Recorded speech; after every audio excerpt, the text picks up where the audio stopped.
Lectura del Santo Evangelio según San Lucas. En aquel tiempo Jesús dijo también a algunos que se tenían por justos y despreciaban a los demás esta parábola. Dos hombres subieron al templo a orar, uno fariseo y otro publicano. El fariseo de pie oraba en su interior de esta manera: Oh Dios, te doy gracias, porque no soy como los demás hombres, rapaces, injustos, adúlteros, ni tampoco como este publicano. Yo ayuno 2 veces por semana, doy el diezmo de todas mis ganancias. En cambio, el publicano, manteniéndose a distancia, no se atrevía ni a alzar los ojos al cielo, sino que se golpeaba el pecho diciendo: Oh Dios, ten compasión de mí, que soy un pecador. Les digo que éste bajó a su casa justificado y el otro no. Porque todo el que se ensalce será humillado, y el que se humille será ensalzado. Palabra del Señor, gloria a ti, Señor Jesús. Saben, cada vez que escucho este pasaje, siempre me hago una pregunta. ¿Por qué Jesús perdonó al publicano y por qué Jesús no perdonó al fariseo? A veces cuando hago esta pregunta la gente me dice: bueno, padre, es que no perdonó al fariseo por soberbio, ¿no? Porque fue un hombre muy soberbio. Pero nos podríamos hacer entonces la pregunta: ¿qué? ¿Acaso Jesús entonces no perdona la soberbia? ¿La soberbia es un pecado imperdonable? Bueno, no es así. Dios perdona todo, claro que sí. Dios perdona también al soberbio. ¿Saben por qué Jesús no perdonó a este fariseo? Pues simplemente porque no pidió perdón. Este fariseo se creía tan bueno que no sentía necesidad de pedir perdón. Porque lo único que hace que un pecado sea imperdonable es que no pidamos perdón por él. Este era el problema del fariseo. Se creía tan bueno que terminó automarginándose del amor de Dios. Se autoexcluyó de dejarse abrazar por la misericordia del Señor. Y es así que se perdió la gran fiesta, la fiesta del perdón. Pero el problema no está solamente ahí, porque la soberbia no solamente nos aparta de Dios, sino que también es muy triste porque nos aparta de los hermanos. Dice la lectura que este fariseo rezaba puesto de pie, ¿no? Esta postura corporal que de alguna manera se refiere a esa actitud soberbia que tenía en su interior. Y miraba al publicano pecador que ni siquiera se atrevía a levantar la mirada al cielo y lo despreciaba. Al final, para este publicano, reconocer la propia culpa no fue algo ni denigrante ni opresor, sino fue liberador, fue fuente de perdón. Muchas personas piensan que reconocer las propias culpas es algo que nos humilla o nos degrada y prefieren buscar excusas y justificaciones para sus pecados y sus errores. Pero esto no es así. Reconocer la propia culpa, pero sabiendo que tenemos un Dios misericordioso que lo perdona todo y que nos está buscando para que nos reconciliemos con Él, es algo verdaderamente liberador. Soy el Padre Juan José Paniagua y que Dios te bendiga.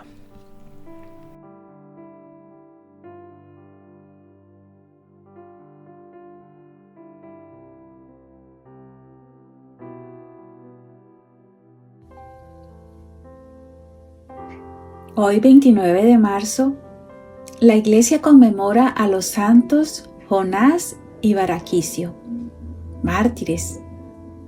Se trata de 2 hermanos nacidos en Bet-Asa, Persia, hoy territorio de Irán, quienes entregaron su vida en el año 327.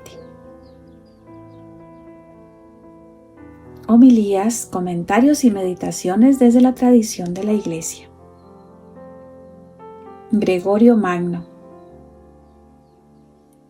Morales dejó una brecha abierta al enemigo. Te doy gracias porque no soy como los demás hombres. Del Santo Evangelio según San Lucas 18:11. ¿Con qué precaución pretendía el fariseo que subía al templo para la oración ayunar 2 veces por semana y dar el diezmo de todo lo que ganaba? Había fortificado bien la ciudadela de su alma. Se decía: Dios mío, te doy gracias. Se ve claro que había venido con todas las precauciones imaginables para estar seguro ante Dios, pero dejó un espacio abierto y expuesto al enemigo cuando añade: porque no soy como el resto de los hombres, ni como ese publicano. Así por la vanidad ha dejado entrar al enemigo en la ciudadela de su corazón que lo tenía. No obstante, bien fortificado por sus ayunos y sus limosnas. Todas las precauciones son inútiles cuando queda en nosotros una rendija por donde entrar el enemigo. Este fariseo había vencido la gula por la abstinencia. Había dominado la avaricia por su generosidad. Pero, ¿cuántos esfuerzos en vista a esta victoria han sido anulados por un solo vicio, por la brecha de una sola falta? Por esto, no basta con pensar en practicar el bien, sino que hay que vigilar nuestros pensamientos para guardarlos puros en las buenas obras, porque si son una fuente de vanidades o de orgullo en nuestro corazón, nuestros esfuerzos estarían llenos de vanagloria y no servirían a la gloria del Creador.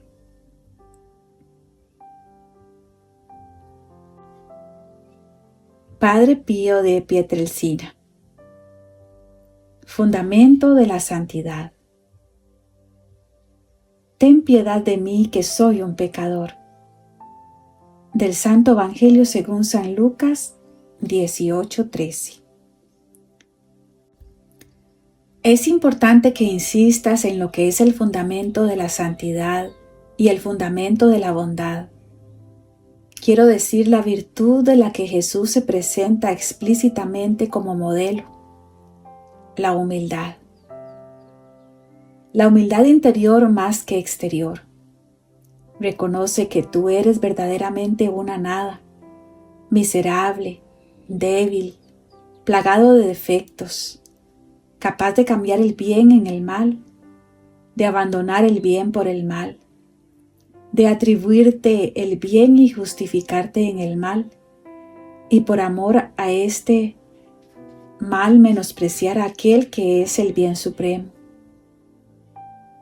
No te acuestes nunca sin haber hecho previamente un examen de conciencia de cómo has pasado el día. Vuelve hacia el Señor todos tus pensamientos y conságrale tu persona y la de todos los cristianos. Luego, ofrécele tu sueño como alabanza de su gloria, sin olvidar nunca tu buen ángel de la guarda que permanece a tu lado. Meditemos el Evangelio con el libro del cielo. La oración del fariseo, como se ve, es solo una acción de gracias, no por los favores recibidos de Dios, sino por sus propios méritos, sin incluir petición alguna. Enumerada primero los vicios de que se ve preservado, y se atreve a hacer una odiosa comparación con el publicano, a quien ve allá lejos también en oración. Luego menciona las obras de supererogación que practica. La ley solo ordena el gran ayuno del día de la expiación. Pero el fariseo se sujeta además 2 días por semana a ese ejercicio de ascesis. En cuanto al diezmo, él da de todo cuanto compra. Esto no era necesario, pues tratándose de algunas cosas, como el grano, el vino, el aceite, tocaba al productor dar el diezmo.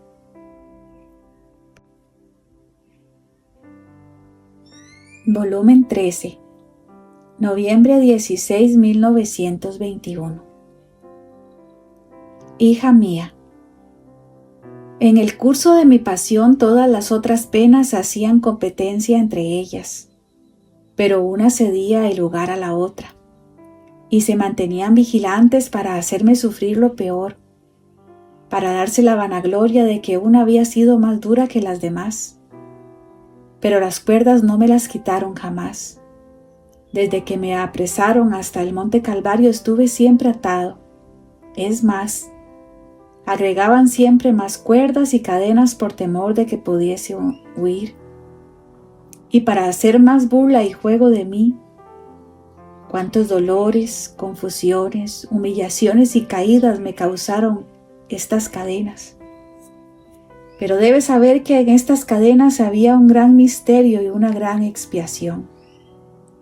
El hombre, al empezar a caer en el pecado, queda atado con las mismas cadenas de su pecado. Si es grave, son cadenas de fierro. Si venial, son cuerdas.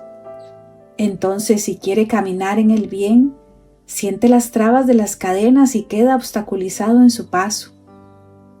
El estorbo que siente la agota, lo debilita y lo lleva a nuevas caídas.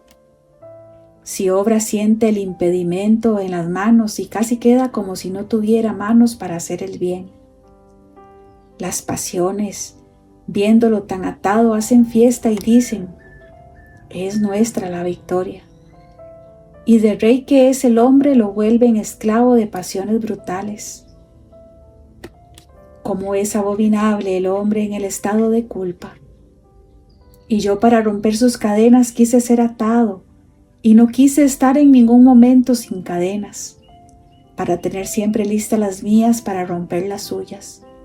Y cuando los golpes, los empujones me hacían caer, yo le extendía las manos para desatarlo y hacerlo libre de nuevo.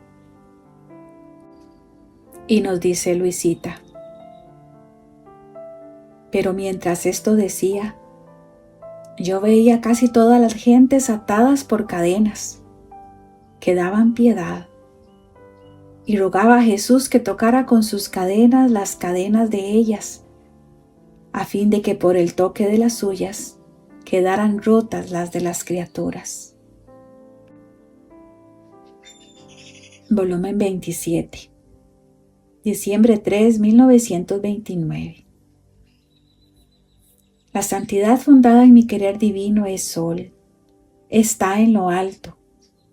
La tierra no tiene nada que hacer con ella, ni tiene necesidad de agua para alimentarse. Su luz, su alimento, lo toma directamente de Dios. Y en su movimiento de luz continuo produce y alimenta todas las virtudes en modo divino. Las satisfacciones humanas, aún santas, la vanagloria, la estima propia, han perdido el camino. No tienen razón de existir, porque sienten a lo vivo la voluntad divina que todo hace en ellos y reconocen que este sol divino, abajándose, habita en ellos y alimentándolos con su luz los hace sufrir su transformación para formar una sola luz con este fiat divino. Ahora meditemos la acción del publicano.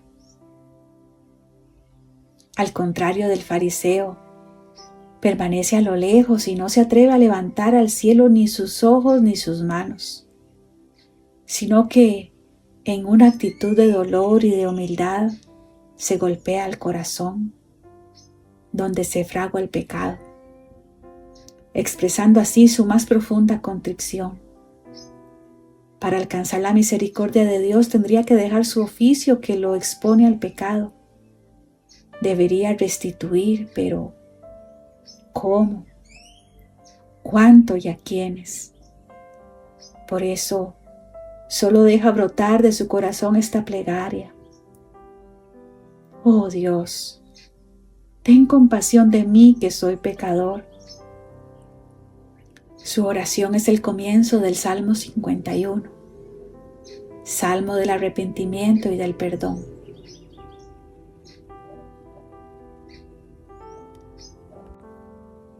Volumen 3, agosto 3, 1900.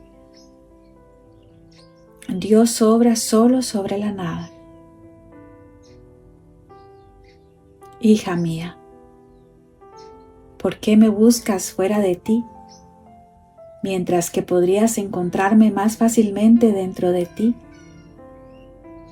Cuando tú me quieras encontrar, entra en ti, llega hasta tu nada y ahí, sin ti, en el brevísimo giro de tu nada descubrirás los cimientos que ha puesto en ti y las construcciones que ha levantado en ti el Ser Divino.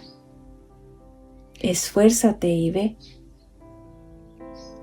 Los cimientos formados en la nada significan que la mano divina obra ahí, donde está la nada, y jamás mezcla sus obras con las obras materiales. Los muros sin abertura alrededor significan que el alma no debe tener ninguna correspondencia con las cosas terrenas, tanto que no haya ningún peligro que pueda entrar ni siquiera un poco de polvo, porque todo está bien cerrado. La única correspondencia que dan estos muros es para el cielo, esto es, de la nada al cielo y del cielo a la nada. Este es el significado de la abertura hecha en el techo. La estabilidad de la columna significa que el alma está tan estable en el bien que no hay viento contrario que la pueda mover. Y yo que resido sobre esta, es indicio cierto que la obra hecha es toda divina.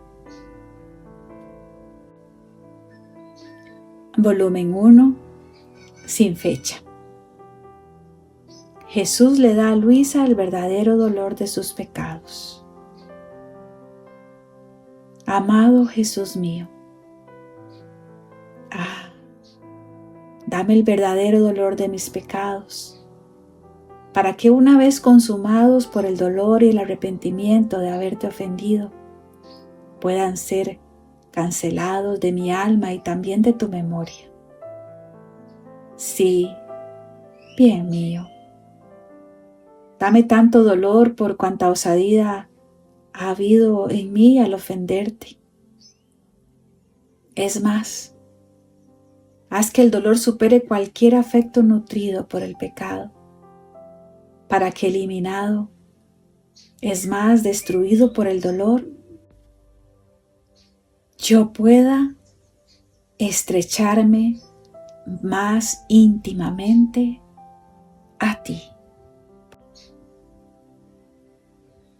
Pues bien, en definitiva, Dios aceptó en definitiva la oración del publicano y le otorgó su favor y su gracia. No así al fariseo. La lección es clara. Dios acepta con los brazos abiertos al pobre, al menesteroso, al pecador que reconoce sus yerros y pide perdón con humildad. Porque, como está escrito, al corazón contrito y humillado, oh Dios, no lo desprecias. Y Jesús es como Dios. En su gran corazón tienen cabida todos los que con corazón arrepentido acuden a su misericordia, que no conoce límites.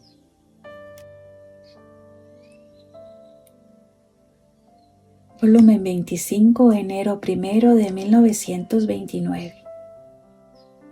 Dice Jesús: Hija mía, en la primera época de su vida, Adán, pecando, hizo una herida a su alma, por donde salió mi divina voluntad y por donde entraron las tinieblas, las miserias, las debilidades, que formaron la polilla a todos los bienes del hombre. Así que si bienes tiene sin mi divina voluntad, si acaso los tiene, son bienes apolillados, podridos, sin sustancia, por tanto sin fuerza y sin valor. Así que nuestra parte divina ha decidido con decretos incancelables e imborrables que nuestra divina voluntad venga a reinar sobre la tierra, y no hay quien nos aparte. Y como señal de esto hemos enviado del cielo el ejército de sus conocimientos. Si esto no fuera, no valdría la pena poner en riesgo los tantos valores de una voluntad divina. Y así como por tantos siglos han estado escondidos al hombre, así podrían continuar.